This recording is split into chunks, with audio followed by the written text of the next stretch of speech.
gitu ya. Jadi kalau kita regression adalah salah satu apa namanya sub dari machine learning gitu ya. Ada namanya tekniknya namanya regression.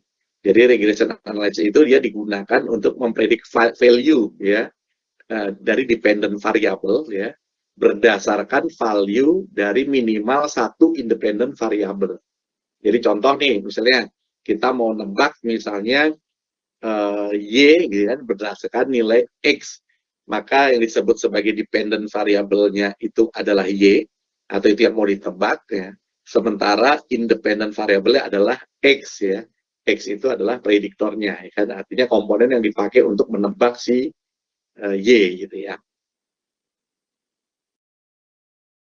Oke, ini yang apa namanya regression sebagai itu. Kemudian the impact of change in independent variable atau dependent variable ya. Jadi apa namanya impact kalau independent variable yang berubah ya kan, apa yang akan terjadi dengan dependentnya ya. Cuman ini based on correlation ya, bukan based on causal gitu ya. Nah, sementara dependent variable ya ini adalah variabel yang mau ditebak sama kita ya, atau mau di-explain gitu ya. Artinya kita mau jelaskan variabel itu, cuman bagaimana cara menjelaskannya, kita menggunakan regression atau kita mau tebak variabel itu berdasarkan nilai dari independent variable ya. Sebenarnya independent variable adalah variabel yang digunakan untuk mempredik ya, atau menjelaskan dari dependent variable gitu ya. Ini regression ya. Atau gampangnya begini, kalau kita mau melakukan suatu apa namanya mau menebak atau mengestimasi satu value berdasarkan value yang lain gitu ya, dan value-nya ini apa namanya punya apa namanya sejumlah atau minimal satu ya value yang bisa dipakai, itu namanya adalah si regression. Atau gampang lagi, kalau saya mau nebak angka, oke kita pakai namanya regression lah gitu ya, kalau kita mau nebak angka ya. Kalau kita mau nebak kelas, kita pakai classification, contohnya seperti itu ya. Supaya gampang aja kita simplifikasi gitu. Oke, ini contoh ya, simple linear regression ya. Jadi kalau linear regression yaitu biasanya kalau secara matematis orang akan buat persamaan ya, persamaan matematis gitu ya. Nah kita kalau di apa data science ya, artinya kita apa namanya tidak terlalu paham mengenai persamaan matematis, sebenarnya tidak terlalu masalah gitu ya. Ya kan, karena persamaan matematis ini biasanya pendekatan matematis atau pendekatan statistik gitu ya. Nah sementara kita pendekatan menggunakan machine learning gitu ya.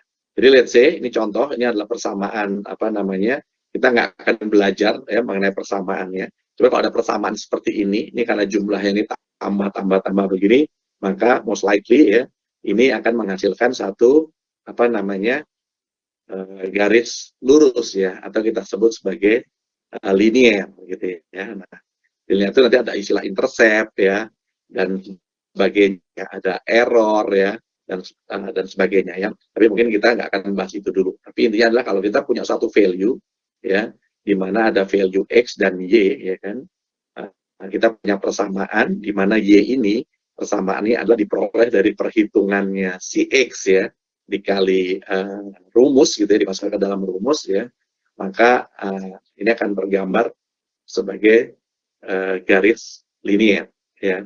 Nah, artinya kalau kita bisa menemukan garis ini gitu ya, walaupun garis ini ketepatannya nggak tepat sekali. Contoh di sini nih, misalnya nih x-nya sekian gitu ya, x-nya sekian, y-nya sekian gitu ya. Kalau di garis gitu ya, kalau x-nya sekian harusnya y-nya sekian gitu ya, tebakannya gitu ya. Nah, cuman kenyataannya sekian gitu ya. Nah, cuman karena kita membuat persamaan based on beberapa, jadi 1, 2, 3, 4, 5, 6 observasi kan, dengan linear regression, maka didapat adalah garis ini gitu ya. Jadi aktualnya adalah sekian y-nya dari nilai x ini gitu ya. Cuman kalau secara mesin learning nanti dia ditebaknya ada yang di garis merah ya.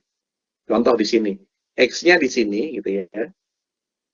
Aktualnya nanti y-nya di sini gitu ya.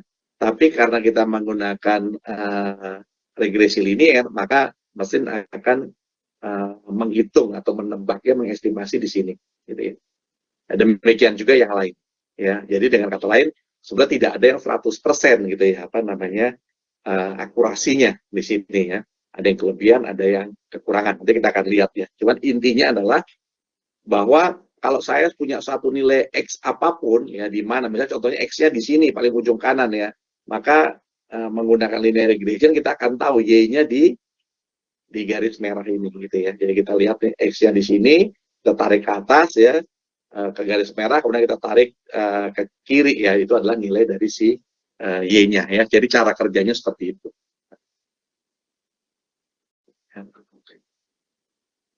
Jadi regresi itu sebenarnya dihasilkan adalah estimasi gitu ya. Jadi kalau simple linear regression ya, dia punya equation, sebenarnya dia adalah persamaan matematis ya, yang terbentuk ya kan karena beberapa observasi gitu ya, yang akhirnya dia menghasilkan garis lurus yang akhirnya bisa dipakai untuk mengestimasi suatu nilai ya. Ini gambarannya seperti itu. Sekarang kalau di contohnya bagaimana? Ini contohnya ya linear regression. Jadi misalnya ini ada harga rumah gitu ya. Kita mau menebak harga rumah berdasarkan luasnya gitu ya, misalnya berdasarkan luasnya. Ya, jadi dependent variabelnya atau yang mau kita tebak itu adalah harga rumahnya. Ini dalam ribuan US gitu ya, berapa ribu US ya. Yang prediktornya apa atau independent variable adalah luas dari rumahnya gitu ya. Maka ketemulah rumus gitu ya. Ya karena kita ada beberapa observasi, sebelah kanan ini adalah ada rumah yang harganya 245.000. Nah, ternyata luasnya square feet-nya adalah 1.400 ya. 312.000 square feet-nya 16.000 dan seterusnya. Ini ada observasi 1, 2, 3, 4, 5, 6, 7, 8, 9, 10. Ada 10 observasi. Based on 10 observasi ini, maka kita akan menghasilkan garis lurus gitu ya. Ini fungsi yang dihasilkan nanti oleh machine learning ya, linear regression ya, sehingga yang didapat satu, kita akan dapat angka intercept atau angka yang jadi ini akan selalu ditambahkan. Jadi misalnya luasnya pun kecil sekali, jadi misalnya luasnya pun 0 gitu ya, luasnya pun 0 ya, ya paling enggak ada angkanya nih 98 ya, atau di sini ya 98.000 berarti ya kan gitu ya. Kalau 0, tapi most likely nggak ada yang luas tanahnya tuh 0 gitu ya, tapi ini menjadi angka intercept ya, dan kemudian kita dapat angka pengali ya, pengalinya jadi 0,10977 dikalikan dengan luasnya ya. Itu adalah rumus yang didapat oleh linear regression kita gitu ya. Nah, sehingga nanti kalau kita mau nebak berdasarkan luas rumah di wilayah tersebut berapa harganya, maka kita akan mengikuti yang linear regression ya. Ya kira-kira cara kerjanya seperti itu. Nah, kemudian kenapa regresi ini bisa dipakai untuk menebak gitu ya? Ya artinya karena sebetulnya kita punya beberapa model gitu ya. Jadi kalau tadi misalnya model yang dipakai linear ya begini, datanya seperti ini, tetap aja yang didapat nanti kalau pas kita nebak dimasukin nilai X-nya, Y-nya akan ditebak berdasarkan garis ini ya. Demikian juga kalau misalnya bentuknya nggak linear tapi kuadratik gitu ya, ya bentuknya seperti ini. Jadi kalau saya punya nilai X di sini, maka kita lihat bentuk chartnya di atas, oh Y-nya ini, tinggal kita tarik ke kiri gitu ya. Nah, dan seterusnya, bentuknya bisa logaritmik ya, bisa logistik ya, kemudian bisa confidence interval ya, bisa piecewise ya, eksponensial ya, loss dan sebagainya ya. Ini adalah bentuk-bentuknya. Nah, jadi sebenarnya kalau kita pakai machine learning-nya punya kemampuan yang misalnya oke gitu untuk regressionnya, sebenarnya tergantung dari berapa banyak model yang dia bisa tiru. Contoh misalnya mesin learning-nya gitu ya, kita pakai suatu mesin learning, apapun regression atau kita buat sendiri yang kita punya nih 1, 2, 3, 4, 5, 6, punya 12 model ini gitu misalnya ya. Jadi kita bisa punya 12 model ini, maka sebenarnya si mesin learning hanya mencari mana bentuk model ya dari lainnya yang paling bisa dipakai ya kan. Nah, itu yang kemudian dipakai untuk menebak gitu ya. Nah, tapi kalau kemudian gini, saya pakainya hanya regression model yang hanya punya linear, punya satu, maka akan selalu seperti ini. Kalau saya punyanya yang apa namanya kuadratik, ya maka akan selalu dia menggunakan seperti ini ya, logaritmik seperti ini, ya kan, logistik seperti ini, ya. Contoh, saya punya logistik regression, maka yang pertama kali dibentuk adalah garis dari logistiknya, gitu kan, dan selanjutnya dia nebak pakai logistik, gitu ya. Tapi kalau mesin saya bisa nebak menggunakan 1, 2, 3, 4, misalnya kombinasi dari 4-4-nya ini, maka sebetulnya dia akan cari pola aja gitu ya.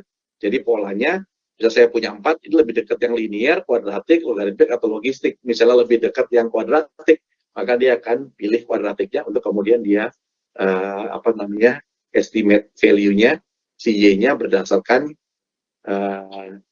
garis kuadratik ini ya. Jadi sesimpel itu sebetulnya ya. Nah, untuk algoritma yang jauh lebih kompleks bisa jadi gitu ya.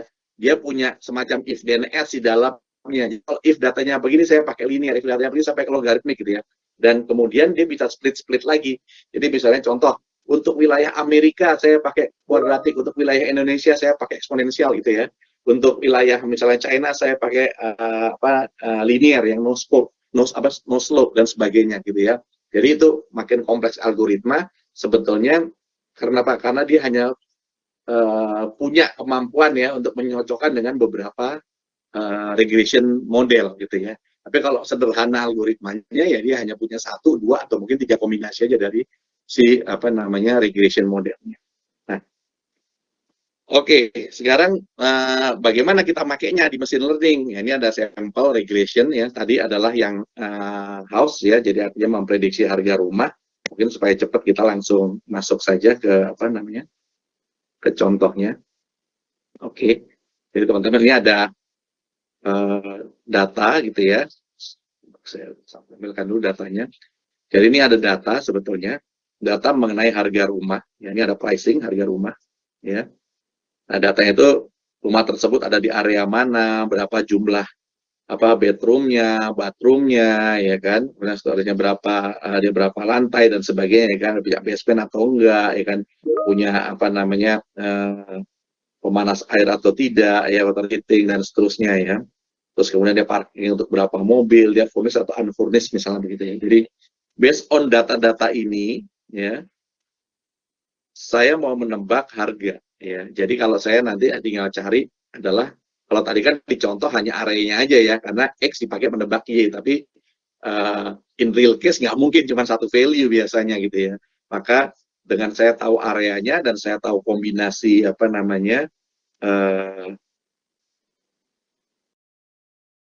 parameter-parameter yang lain ya atau di sini sebut sebagai independent variabel yang lain saya mau menebak harga ya. Nah, jadi simple seperti biasa, kalau ada data, ya, nah ini karena regression, umumnya pertama kali harus kita handle adalah missing value ya. Jadi artinya kalau ada missing value, saya harus ngapain ya? Di sini kalau ada missing value, kalau bentuknya itu number, saya jadikan fixed value, saya jadikan 0.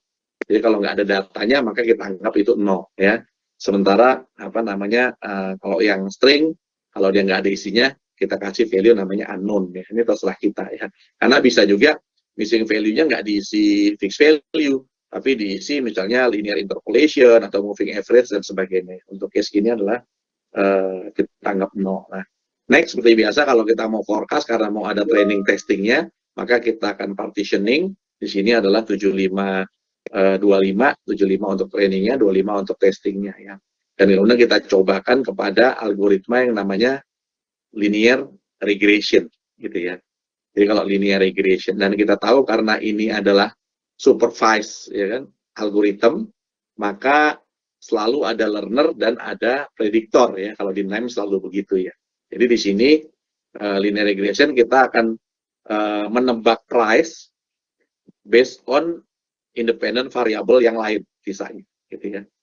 Jadi kita pakai ya kan semuanya kita pakai yang kemudian kalau ini di run maka dia akan punya knowledge kan gitu ya. Kalau knowledge-nya kemudian kita masukkan ke prediktor gitu ya, maka dia akan menghasilkan result. Jadi kalau di sini dari data testingnya dia menebak nih ya rumah yang pertama ya ini harganya berapa, harga aslinya ada di sebelah paling kiri ya, di harga tebakan dia adalah yang di kanan gitu ya. Jadi tebakannya pertama nih mungkin berapa nih, 10,9 juta, padahal aslinya dia cuma 12 juta harganya, misalnya gitu ya. Dan kalau kita lihat secara apa namanya performance gitu ya, maka dengan menggunakan si linear regression mungkin kita lihat dulu pertama di kalau R square itu hanya menggambarkan kemiripan dari eh, apa grafiknya atau line chart-nya gitu ya, R square. Sebenarnya yang kita lihat ini biasanya adalah MAPE ya, mean average percentage error.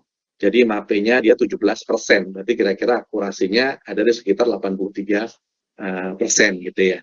Kita lihat ini. Data yang sama bisa kita cobakan dengan regression yang lain ya. Di sini regression kita cobakan ada apa namanya random forest dan ada XGBoost ya. Kalau di random forest nih sama ya. Jadi kita tebak price based on apa namanya independent variable yang lain. Nah, yang lalu kita sudah belajar tuh bagaimana kita mengoptimize random forest dengan mengisi apa namanya parameter-parameternya ya, menggunakan parameter optimization. Jadi kalau teman-teman yang apa namanya parameter optimization kalau teman-teman yang minggu lalu apa ketinggalan ya atau belum terlalu paham, mungkin mohon dilihat lagi di materi yang lalu gitu ya. Tapi kita lihat nih misalnya oke, pakai random forest ternyata akurasinya dia di berarti kan errornya di 18,7%, ya kan, berarti akurasi dia itu di apa sekitar berarti kan sekitar 19 ya di sini ya, berarti sekitar 81% ya akurasinya ya.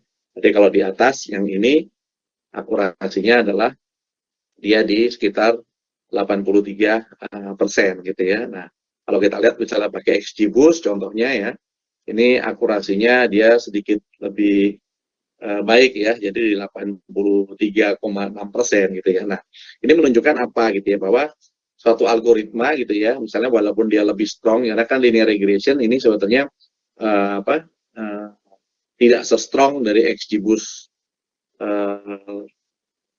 regression gitu ya, dan juga tidak strong dari random forest gitu ya. Cuman bisa jadi karena tuning atau karena datanya yang sifatnya memang dia deterministik gitu ya, sehingga akhirnya algoritma sederhana lebih bagus dipakai ya. Anggap saja lah ini kita memilih algoritma yang sederhana. Nanti kita akan belajar soal otomatis memilih algoritma ya. Coba nanti di next session ya.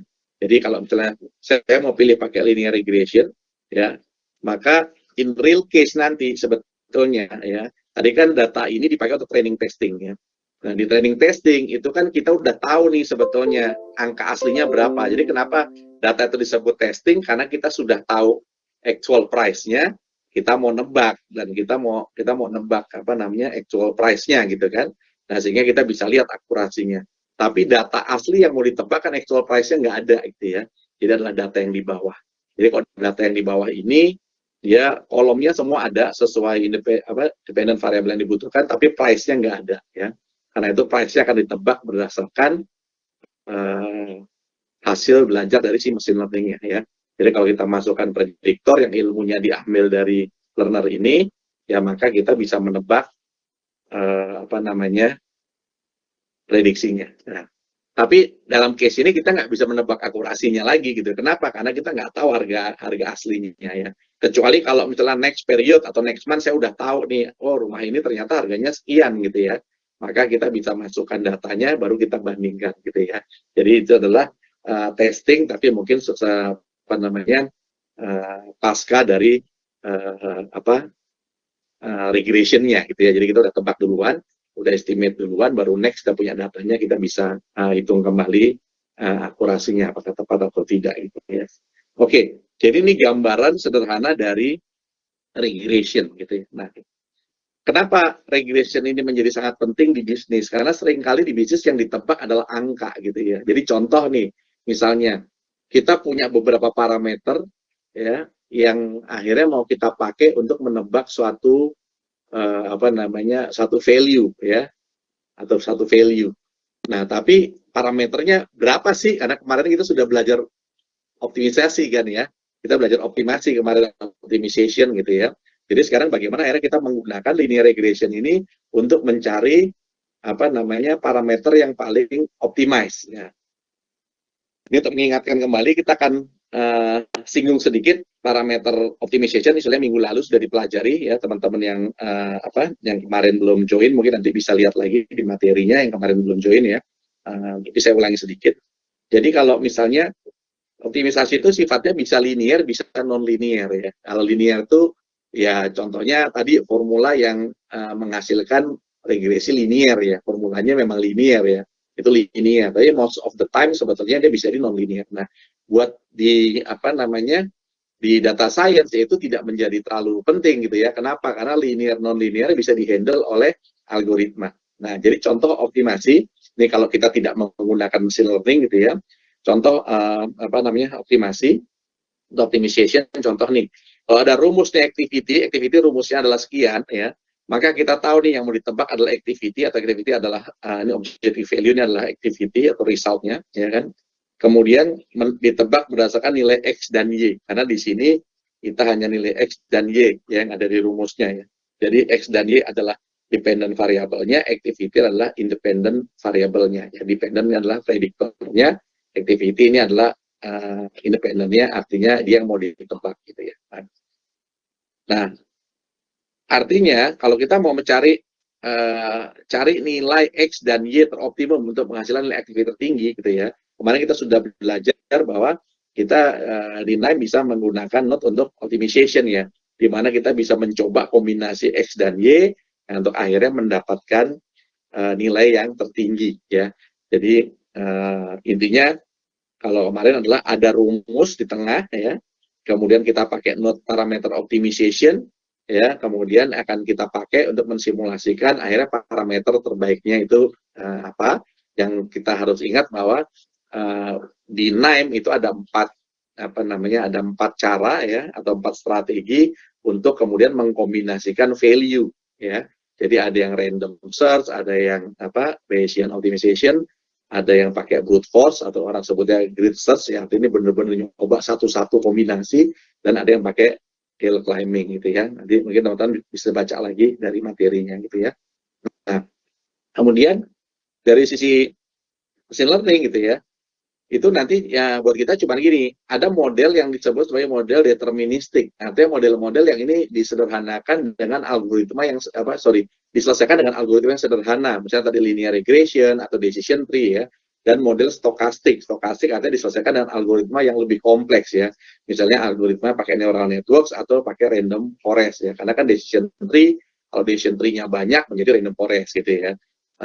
Jadi algoritmanya lebih kompleks. Jadi kalau masalahnya itu stokastik, kita pakai algoritma yang lebih advance. Kalau masalah deterministik, kita selesaikan dengan algoritma yang sederhana. Udah sesimpel itu aja gitu ya. Jadi konsepnya sebagai berikut, gitu ya. Konsep untuk optimasi. Nah sekarang gimana kalau kita mau lakukan itu? Cuman kita nggak tahu nih model matematisnya gitu ya. Jadi kita langsung lihat aja di contoh ya. Jadi kalau teman-teman ini, cuman contoh ini sangat sederhana ya, ini nggak real case ya teman-teman, ini sangat sederhana sekali, hanya untuk menguji logik ya kan. Nanti baru kita akan masuk ke materi yang real case ya. Ini sederhana gitu ya. Jadi kalau sederhana, misalnya saya punya data ya, ini data ini adalah data sampling gitu ya, mengenai kecepatan ya yang bisa dicapai dari suatu mungkin segmen jalan tertentu gitu ya. Jadi untuk case ini misalnya segmen jalannya sama semua nih, kebetulan jalannya adalah jalan yang datar dan tidak rusak ya, datar mulus gitu ya. Kemudian kondisi cuacanya juga sama nih, terik, dalam kondisi terik jadi nggak basah, jadi kondisi jalannya tuh datar ya. Ini kondisinya nggak saja mulus, kemudian datar gitu ya. Kemudian punya observasi gitu ya. Jadi kalau kita nginjek gasnya ya, kemudian RPM-nya sekian gitu ya, dengan berat material sekian gitu misalnya, berapa sih speed-nya gitu ya di segmen jalan tersebut misalnya begitu ya. Nah, maka sekarang menggunakan teknik parameter optimization, saya mau dapat nilai gitu ya, bahwa RPM pada RPM berapa dan berat berapa, ya itu sebetulnya adalah parameter yang menghasilkan speed paling tinggi gitu ya. Nah, ini sebetulnya penyederhanaan yang sangat disederhanakan gitu ya, karena hanya untuk menguji logik gitu ya. Jadi yang kita lakukan, karena saya nggak punya rumusnya, saya nggak punya rumus antara RPM ya, kemudian dengan ton gitu ya, dengan tonase itu menghasilkan kecepatan berapa di jalan yang datar dan terik gitu misalnya ya. Saya nggak punya, maka yang saya lakukan simple, saya akan kasih satu algoritma regression. Contoh di sini linear regression gitu ya. Saya masukkan linear regression, jadi sebenarnya dia yang membuat persamaan matematisnya, ya kan. Nah, kemudian ilmunya saya pakai untuk mempredik, tapi sumber data yang dipredik adalah based on simulation, gitu ya, based on simulation untuk menghasilkan parameter terbaik ya. Jadi untuk case ini secara logik kita tahu nih, oke, kalau jalan datar, terik dan mulus jalannya, maka most likely apa logik kita akan berpikir apa? Ya makin tinggi RPM-nya, makin ringan bobotnya, ya pasti makin kencang kan, logiknya begitu ya. Nah, kita mau nguji logik nih ya, jadi artinya engine mendapatkan itu atau tidak gitu ya.